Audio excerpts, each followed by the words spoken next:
പിതാവിൻ്റെയും പുത്രൻ്റെയും പരിശുദ്ധാത്മാവിൻ്റെയും നാമത്തിൽ ആമേൻ. ഈശോ മിശിഹായ്ക്ക് സ്തുതിയായിരിക്കട്ടെ. സുഖമല്ലേ? ദൈവം അനുഗ്രഹിക്കട്ടെ. നിങ്ങൾക്ക് വേണ്ടി പ്രത്യേകം പ്രാർത്ഥിക്കുന്നു. ഇന്ന് ഞായറാഴ്ചയാണ്, ഡിസംബർ മാസം 21 നാം ക്രിസ്മസിൻ്റെ അടുത്തടുത്ത മണിക്കൂറുകളിലേക്ക് നീങ്ങുകയാണ്. അപ്പോൾ കഴിഞ്ഞ ഒരാഴ്ച കാലം പഠിച്ച വചനങ്ങളാണ് നാം ഇന്ന് ആവർത്തിക്കുന്നത്. അതായത് 15 മുതൽ 20 വരെ പഠിച്ച വചനങ്ങൾ ഇന്ന് ആവർത്തിച്ച് നമ്മൾ ഒരിക്കൽ കൂടി ഓർത്തെടുക്കാൻ ശ്രമിക്കുകയാണ്. ദൈവം അനുഗ്രഹിക്കട്ടെ. So smile and start your day with Jesus. ഈ എപ്പിസോഡിലേക്ക് നിങ്ങളെ സ്നേഹത്തോടെ സ്വാഗതം ചെയ്യുന്നു. ഞാൻ സിബി വർഗീസ്. അപ്പോൾ 15 പഠിച്ച വചനം, അത് 2 മക്കബായരുടെ 2-ാം പുസ്തകം 3-ാം അധ്യായം 39-ാമത്തെ വചനമായിരുന്നു. അതിങ്ങനെയാണ് പറയുന്നത്: സ്വർഗസ്ഥനായ ദൈവമാണ് അവിടം കാക്കുന്നതും അതിന് സഹായം എത്തിക്കുന്നതും. എനിക്കും നിങ്ങൾക്കും സഹായം എത്തിക്കുന്നത് സ്വർഗസ്ഥനായ ദൈവമാണ്. അതിനെ ഉപദ്രവിക്കുന്നവരെ അവിടുന്ന് പ്രഹരിച്ച് നശിപ്പിക്കുന്നു. സ്വർഗസ്ഥനായ ദൈവമാണ് അവിടം കാക്കുന്നതും അതിന് സഹായം എത്തിക്കുന്നതും. അതിനെ പ്രഹരിക്കുന്നവരെ അവിടുന്ന് അതിനെ ഉപദ്രവിക്കുന്നവരെ അവിടുന്ന് പ്രഹരിച്ച് നശിപ്പിക്കുന്നു. ഇനി 16-ാം തീയതി പഠിച്ച വചനം, റോമാക്കാർക്ക് എഴുതിയ ലേഖനം 1-ാം അധ്യായം 7-ാമത്തെ വചനമായിരുന്നു നാം 17-ാം തീയതി പഠിച്ചത്. അതിതാണ്: ദൈവത്തിൻ്റെ സ്നേഹഭാജനങ്ങളും വിശുദ്ധരാകാൻ വിളിക്കപ്പെട്ടവരുമായി റോമായിലുള്ള നിങ്ങൾക്കെല്ലാവർക്കും നമ്മുടെ പിതാവായ ദൈവത്തിൽ നിന്നും കർത്താവായ യേശു ക്രിസ്തുവിൽ നിന്നും കൃപയും സമാധാനവും. അതായിരുന്നു 16-ാം തീയതി നാം പഠിച്ച വചനം. ഇനി 17-ാം തീയതി പഠിച്ച വചനം, റോമാക്കാർക്ക് എഴുതിയ ലേഖനം 1-ാം അധ്യായം അതിൻ്റെ 16-ാമത്തെ വചനമാണ്: സുവിശേഷത്തെ പറ്റി ഞാൻ ലജ്ജിക്കുന്നില്ല. സുവിശേഷത്തെ പറ്റി ഞാൻ ലജ്ജിക്കുന്നില്ല. എന്തെന്നാൽ വിശ്വസിക്കുന്ന ഏവർക്കും, ആദ്യം യഹൂദർക്കും പിന്നീട് ഗ്രേക്കുകാർക്കും, അത് രക്ഷയിലേക്ക് നയിക്കുന്ന ദൈവശക്തിയാണ്.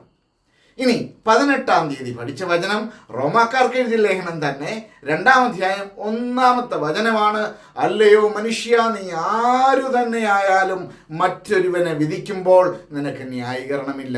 വിധിക്കുമ്പോൾ നീ നിന്നെ തന്നെയാണ് വിധിക്കുന്നത്. എന്തെന്നാൽ വിധിക്കുന്ന നീയും അതേ കുറ്റങ്ങൾ ചെയ്യുന്നു.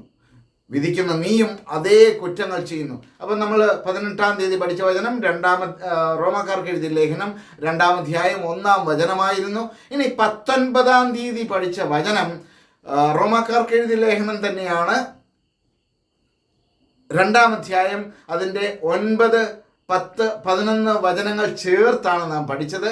അതിതാണ്: തിന്മ പ്രവർത്തിക്കുന്ന ഏതൊരുവനും ആദ്യം യഹൂദനും പിന്നെ ഗ്രീക്കുകാരനും ക്ലേശവും ദുരിതവും ഉണ്ടാവും. അവൻ്റെ ജീവിതത്തിൽ തിന്മ പ്രവർത്തിക്കുമ്പോൾ അവന് ക്ലേശവും. ആർക്കും? എല്ലാവർക്കും. അതായത് യഹൂദനും ഗ്രീക്കുകാരനും സകല മനുഷ്യർക്കും വേണ്ടിയിട്ടുള്ളതാണ് ഈ സദ്വാർത്ത. ഈ വചനം പറയുകയാണ്: തിന്മ പ്രവർത്തിക്കുന്ന ഏതൊരുവനും ആദ്യം യഹൂദനും പിന്നെ ഗ്രീക്കുകാരനും ക്ലേശവും ദുരിതവും ഉണ്ടാവും. എന്നാൽ നന്മ പ്രവർത്തിക്കുന്ന ഏതൊരുവനും ആദ്യം യഹൂദനും പിന്നെ ഗ്രീക്കുകാരനും മഹത്വവും ബഹുമാനവും സമാധാനവും ഉണ്ടാവും. പിന്നെ ആ 11-ാമത്തെ വചനം പറയുകയാണ്: ദൈവസന്നിധിയിൽ മുഖം നോട്ടമില്ല. ആര് ആണെങ്കിലും മുഖം നോട്ടമില്ല. അപ്പം നമ്മൾ 19-ാം തീയതി പഠിച്ച വചനം അതായിരുന്നു. ഇനി 20-ാം തീയതി പഠിച്ച വചനം റോമാക്കാർക്ക് എഴുതിയ ലേഖനം തന്നെ 6-ാം അധ്യായം അതിൻ്റെ 3-ാം വചനമാണ്: യേശു ക്രിസ്തുവിനോട് ഐക്യപ്പെടാൻ ജ്ഞാനസ്നാനം സ്വീകരിച്ച നാം എല്ലാവരും അവൻ്റെ മരണത്തോട് ഐക്യപ്പെടാനാണ് ജ്ഞാനസ്നാനം സ്വീകരിച്ചതെന്ന് നിങ്ങൾക്കറിഞ്ഞുകൂടെ? പ്രിയപ്പെട്ടവരെ, ഈ 6 വചനങ്ങൾ നമ്മുടെ ജീവിതത്തിൽ ഈശോയോട് എത്രമാത്രം ഐക്യപ്പെട്ട് ജീവിക്കണം, നമ്മുടെ ജീവിതത്തിൽ എന്താണ് നാം വിശുദ്ധി പ്രാപിക്കാൻ ചെയ്യേണ്ടതെന്നൊക്കെ നമ്മോട് പറയുന്ന ഒന്നാണ്. ദൈവത്തോട് ചേർന്ന് നിൽക്കുമ്പോൾ ദൈവം നമ്മെ കാക്കും. നാം ദൈവത്തിൻ്റെ സ്വന്തമായിട്ട് മാറുന്ന ഒരവസ്ഥ ഈ ഒരാഴ്ച നമുക്ക് ഉണ്ടാവട്ടെ എന്ന് പ്രാർത്ഥിക്കാം. ഇന്ന് വളരെ നല്ലൊരു ദിവസം നിങ്ങൾക്കുണ്ടാവട്ടെ എന്ന് പ്രാർത്ഥിച്ചുകൊണ്ട് ആമേൻ.